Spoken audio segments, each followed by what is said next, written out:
पनवेल शहरात आज सकाळी एक मोठी घटना घडली। उच्च दाब वाहिनीची तार तुटल्याने पंचशील नगर झोपडपट्टीत भीषण आगीचे तांडव उठले। त्यामुळे परिसरात खळबळ उडाली। रेल्वे स्टेशन समोरील पूर्वेस असलेल्या पार्किंग आणि रिक्षा स्टँड आणि बिकानेर स्वीट समोर असलेल्या हाय टेन्शन टॉवरवरून वायर तुटून खाली पडली आणि यामुळे खाली असलेल्या झोपड्यांना आग लागली। धुराचे झोत वरपर्यंत पोहोचल्याने रेल्वे प्रवासी नागरिकांमध्ये एकच खळबळ उडाली। शाळा भरण्याच्या आणि सुटण्याच्या वेळेवर ही घटना घडल्याने त्याचा प्रभाव रिक्षा वाहतूक, स्कूल बस आणि रेल्वे प्रवास करणाऱ्या प्रवाशांवर झाला।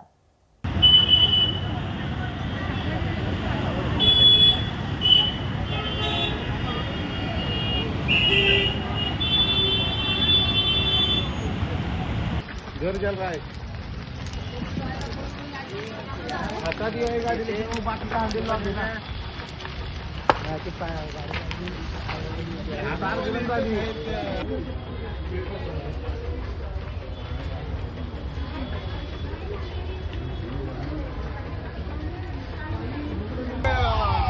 तार तुटला ना तो? तार तुटला तार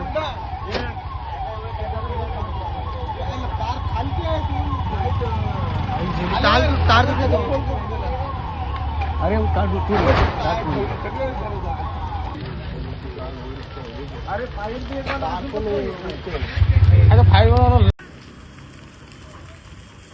टाइम्स डिजिटलला लाईक करा, शेअर करा, सबस्क्राईब करा आणि बेल आयकॉन दाबायला विसरू नका। Times digital.